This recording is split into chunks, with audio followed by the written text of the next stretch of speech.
Most people don't know anything about Ecuadorian food, let alone culture, let alone people, let alone where it is on a map most of the time.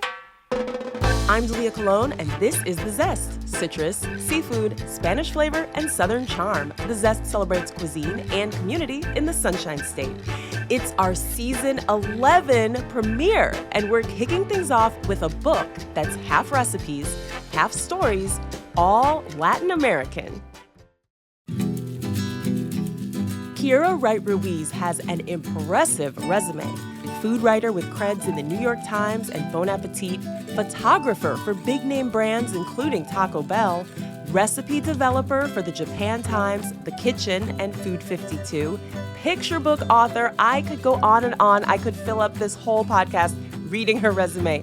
But perhaps most impressive is the vulnerability Kiera displays in her latest work, My Half Latinx Kitchen. Part cookbook, part memoir, the book explores her multicultural roots through a lens of food. Between the mouthwatering recipes, photos, and illustrations are beautiful personal essays about her mixed heritage. Her dad is Ecuadorian and her mom is Korean. She gets into her father's drug addiction, her time spent in foster care, and other personal subjects we don't usually find in a recipe book. The result is a work that will feed both your body and soul. I recently chatted with Kiera, who grew up in South Florida and now lives in, wait for it, Tokyo. I wanted to live abroad basically since I was 15. So it was kind of a matter of where I wanted to move for a long time. And after the first time I came to Japan, I just knew that this was the place. It has the best food, and a lot of the things I'm interested culturally are here. And it's just I love a big city, so why not move to the biggest city is sort of my mentality. And what I do here is I write books. And that's what I want to talk about. Oh my gosh, My Half Latinx Kitchen. You sent me an early copy. Congratulations. It is the most beautiful cookbook I've ever seen. I mean, the illustrations, the photography, and then, of course, the writing. Do you consider it a memoir or a cookbook, or how do you think about it in your mind? Well, thank you so much, first of all. Yeah, it's definitely part memoir, part cookbook. I describe it as half recipes, half stories, all Latin American. It's a book reflecting on my experience of how I've learned to embrace my Latinx heritage, being that I am half Ecuadorian, but also I grew up in a very untraditional way. So I really just wanted to write this book to let people know that untraditional paths exist in the first place. And that's one of the things I hope people get from it. Oh, 1000%. And as I was reading it, it was reminding me of Trevor Noah's memoir, Born a Crime, or Michelle Zauner's Crying in H Mart, exploring identity, but in a way that's just so accessible. It's funny and it's moving. And then you've got these beautiful recipes in there. Obviously, you have a food writing and photography background. I'm guessing you did the photos for the book. Oh my God. No, I could never. You didn't? There's a whole team very much involved in it. Lauren Allen was the lead photographer for it. She also did the prop styling and the food styling, but we also had additional hands helping with food styling and production assistants as well. So that is beyond my skill set, or maybe would have driven me crazy if I had tried. Because I don't know about that. Your photos are absolutely gorgeous. And then you even have some illustrations as well. And it just all comes together seamlessly. Obviously, you have a food background with writing and photography. But even if you didn't, why do you think food was a good vehicle to kind of weave your story together? What makes food a good vehicle for a memoir like this? Well, to me, it was sort of the most obvious answer, because I actually look at my past through food memories. So whether the earliest memory I have is eating snow, and that must have been when I was around under 2 years old. So my very first memory has to do with food, taste of some kind. And a lot of the landmarks throughout my life are kind of dictated by what I've eaten. And I'm not totally sure why that is, but it's always just been kind of my North Star, if you will. I love that. For people who are unfamiliar with your story, can you give us just the Cliff's Notes version? I mean, you've lived so many different places. You've had such an interesting journey. So can you just run through the different places that you've lived and some of the foods that influenced you in each of those places? I was born in New York, lived there for a little bit, but mostly my childhood was in South Florida. So in South Florida, just because of how many people from Latin America are there, especially with like the Cuban influence, I grew up a lot around that kind of culture and food. So, whether it's going to Publix, like the main grocery store, and just getting ham croquettes or picking up like a loaf of Cuban bread, that part of the culture is just sort of always in the background, even if you're not paying attention to it. And as I moved around, I started to realize, oh, that's not everywhere, of course. There's just been so many moves. Technically, like 9 months or a year in North Carolina for like a sec. And after college, lived in California for a bit, back in New York, then Hawaii for 1 year, and now Japan. Amazing. Okay, I really want to hone in on your time in Florida, and I have to thank our WUSF news director, Mary Shedden, who's been following you since you were a journalism student at the University of Florida, and she's the one who put you on my radar. You talked a little bit about how your time in Florida influenced the way you eat, and in the book you shared that you spent some time in foster care with a Cuban couple. Did you, being half Ecuadorian, half Korean, did you identify with the Latin population of South Florida, or did you still feel like I really still don't quite fit anywhere? I think when you're of multiple ethnicities, it's hard to feel like you fit in a lot of places, especially for me being half Asian and half Latinx. I was definitely, depending on like what neighborhood and what house I lived at throughout my childhood, sometimes I was like the only Asian person at school or one of the few Latinx kids at school, and sometimes both, representing both sides of it. It really kind of depended where I lived. For some of my early elementary school, it was like mostly all white school, but then definitely in middle school, which is something like I talk about in the book, is the first time I had really seen like other Latinx kids really own their cultural background. And it was like, I never felt like I could fully fit in, especially because of me being mixed. But it was something I had never seen before of anyone even resembling something like myself. And I think like something that's sort of unique about US culture that's definitely does not apply in Japan is this idea of kind of like bucketing people into this larger sense of communities. And I think like, whether that's from like a census background, like there's a lot of reasons, a marketing background, like a lot of reasons why like Asian people are grouped together when Asia is so large. Like Indian culture, even just within India, couldn't even be all comparable, let alone saying India and China. Like we're talking about huge diverse landscapes. And the same thing can be said within Latin America, which is, I feel like, often grouped as one giant homogenous thing when it couldn't just be further from the truth. And like, me being Ecuadorian, Ecuador is in fact a very small country, and like the people represented, Ecuadorians in America, is definitely a smaller population compared to like, let's say, Mexicans. But even within Ecuador, it's so extremely diverse from like a cultural standpoint to a geography standpoint. And even though, like, although it's so diverse, there is, just within Ecuador itself, there is this kind of sense of community that you can build, at least I have found, whether that means meeting other Asian people within the US, even if they're not Korean, that we can kind of find some common ground. And I feel like within Florida, like Latin American culture, of course, hugely diverse, extremely endless in terms of how communities work, but there is a sense of pride that people share. So there is kind of this like common footing that you can find within these broader sense of communities, which is actually one way I've been able to kind of find my way into embracing like my different heritages. Sure. I love that.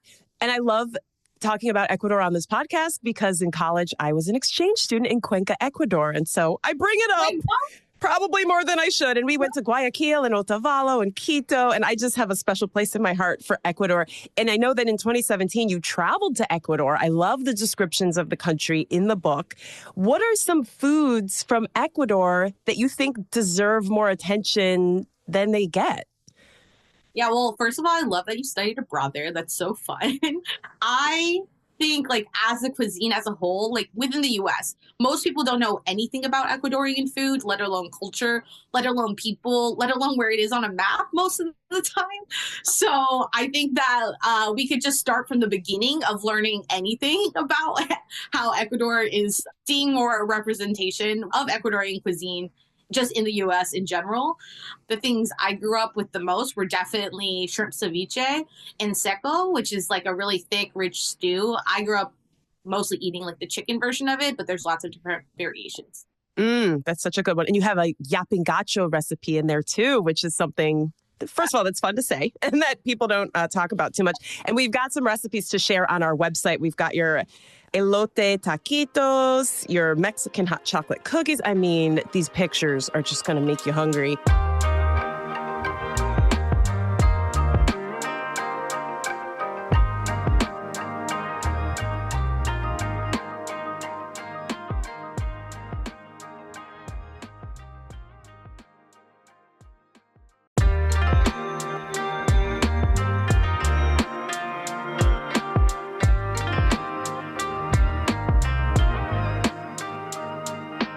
You also said in the book, this book exists because of my dad's absence from my life.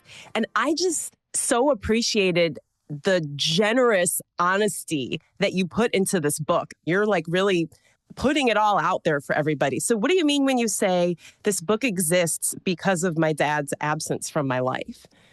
To me, I couldn't really write about a story of culture without laying it all out there. I felt like to really approach how I've learned about my multicultural background is to just be as honest with myself during the writing process. But I'm, in turn, like hope that translated to the page. I think just in general, in food writing, luckily now stories are becoming more diverse. But for a long time, often the stories are rooted in like a first generation experience of, I'm fully Chinese. Let me tell you about how my mom tried to recreate recipes from her home country using these American products and how they've adapted to my taste. And I don't feel like I belong to either culture, although I'm fully ethnically Chinese. And like a lot of these stories, I feel like they're doing such a disservice of what diversity really means.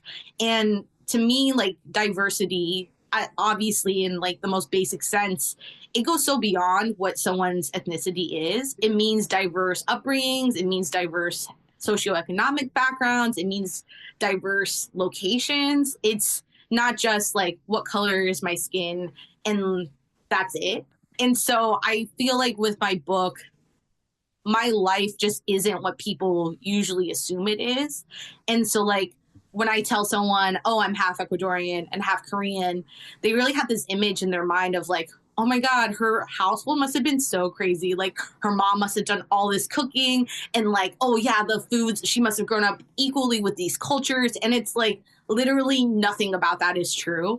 And to me, my dad being Ecuadorian and not growing up with that presence with him in my life is such a core part of my own story, of course, but also what it means to learn about heritage, because so often we learn about culture from our parents. And when that parental figure isn't there, what does that mean? And I think like that's not really discussed specifically in food writing that often. So I wanted to really, shed light on my own story as an example of it, but lay it out there for folks and hopefully they get something from it. Oh, 1,000%. I got so much from it. I forgot that I was reading a cookbook. I felt that I'm just reading a memoir and it's so beautiful. You also shared that your dad battled drug addiction. And when you were 12, you lost regular contact with him. And you didn't just lose a father, you lost your connection with your Ecuadorian side. I think a lot of people can relate to that. Maybe they never even knew that parent. So what do you say to the person listening who feels that they've lost a connection to their culture because a parent wasn't in their life or family members passed away. How can they use food to reconnect with that side of themselves? I think food is such a fun, open way to like learn what a culture is. Through food, we can learn so much about history. So I feel like just looking at food as a like sort of gateway into what culture means, you can kind of just stop at food sometimes and you can learn so much depending on like what cuisine and dish you're really looking at. You're like, whoa, a lot of war happened to make this one plate of food. So it really depends on what dish we're talking about. It can just be such an inviting way to learn about culture. And like, this is actually not on the half Latinx side, but on my half Korean side, I had this image in my mind for a long time being like, I really want to learn how to make kimchi. Like, look at all these people making kimchi online. And like, even though I'm Korean, like, I don't know how to do that. And I felt like sort of like intimidated that I couldn't like take the step to learn it because I felt like I was putting all this pressure on myself. Like, what if I mess up? And then one time I was just traveling in Seoul by myself and I was like, I have a free day. I'm gonna sign up for a kimchi class. Like, why not? And it just felt so empowering to be like, oh, you can actually just take into your own hands to learn about something, even if it is such a national cultural treasure to your heritage. And even if it's not, just because it's fun. And that's okay to just start with that.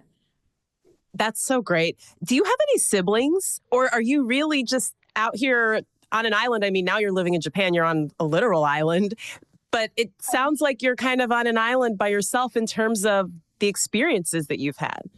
I do have a sibling. So I have a younger brother. And so we definitely shared a lot of our, the same sort of upbringing together. And he's on his own journey, like, learning about his Korean heritage and his Ecuadorian heritage.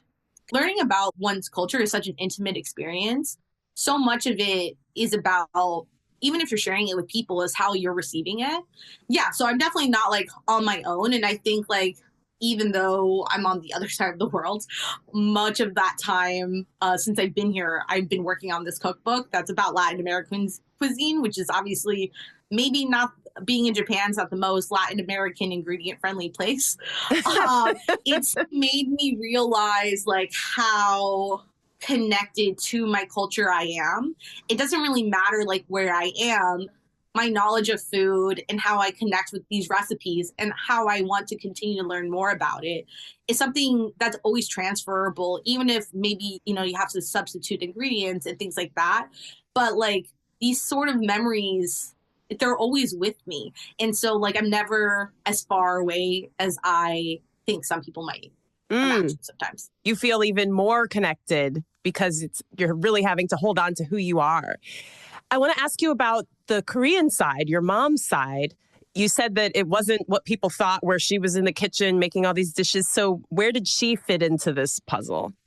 Yeah, well, my mom's adopted from Korea. So like with that, she didn't grow up in like the traditional sense in her own way of learning about food, even though she was born in Korea, learning about food and what someone would imagine. She's also, no shade, not a good cook. So like, she's not the one. She's not like, oh, let me bring out all this banchan I like handmade that I spent hours laboring over. Like, that's just not who she is at all. Like, after she was adopted, she grew up in rural Pennsylvania. So like for her, comfort food literally means griddled scrapple with like a little bit of molasses, which is like a Pennsylvanian staple. And I think it also just speaks to how we think of diversity can truly be very diverse. And it doesn't have to fit within the realms of what someone thinks is traditional. Oh, for sure. Yeah, your mom sounds like she's on her own journey. So, yeah. I mean, I just could talk to you all day, but before I let you go, I have to ask you about living in Japan. How has that changed, or has it changed the way you view your Latinness? My Latinness, I think that really has changed my perception of my Americanness. Like, me being American has never been more apparent than me living in Japan. So to me, that's always like the most obvious thing, because I think, specifically being Asian and Latinx within the US, I often didn't feel like welcome sometimes in certain places as I moved throughout, the different cities and workplaces and schools I was in. Even if I was in the US, sometimes I didn't feel very American. Definitely when I moved here, I was like, oh, I am so American in every single way. From my belief system to how I act, the volume in which I speak, how I dress, like every aspect of me has been influenced with my being American. So to me, that's definitely like the most apparent thing. Wow. Okay. I feel like Japan is always on the forefront of everything. I mean, even as I'm talking to you, it's Tuesday morning here, but it's Tuesday night, almost Wednesday where you are. So it's like, you can tell me what's going to happen tomorrow. And I really think that's true in terms of food. Even just on the social media videos I see, I'm like, oh my gosh, look at all this cool stuff in Japan. So what's something that we should be anticipating in the food world? You know, eventually it'll get to us probably. I would like to say that Japan still uses fax machines. So I just always want the record to show that not all aspects of it is as forward as some people think. I had no idea.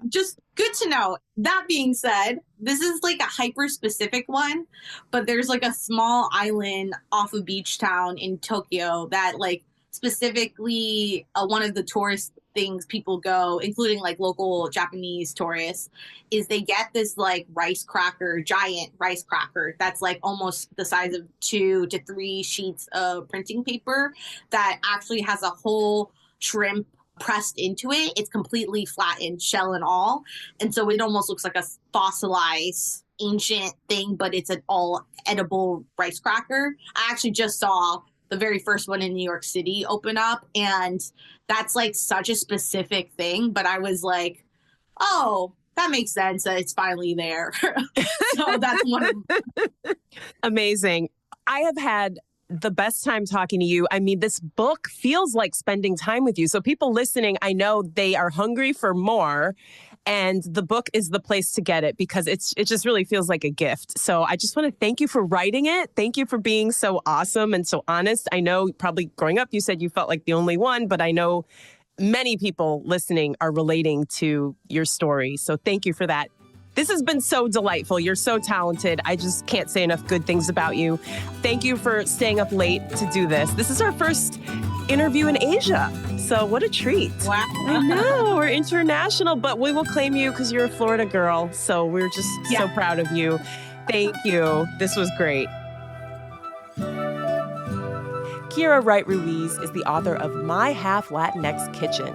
She shared her recipe for Mexican hot chocolate cookies. Find it on our website, thezestpodcast.com. Big thanks, by the way, to WUSF News Director Mary Shedden for suggesting this episode. If you have a suggestion for a Zest guest, please shoot us an email. Our email address is info@thezestpodcast.com. I'm Dalia Colon. I produce The Zest with Andrew Lucas and Alexandria Ebron. The Zest is a production of WUSF, copyright 2025, part of the NPR network.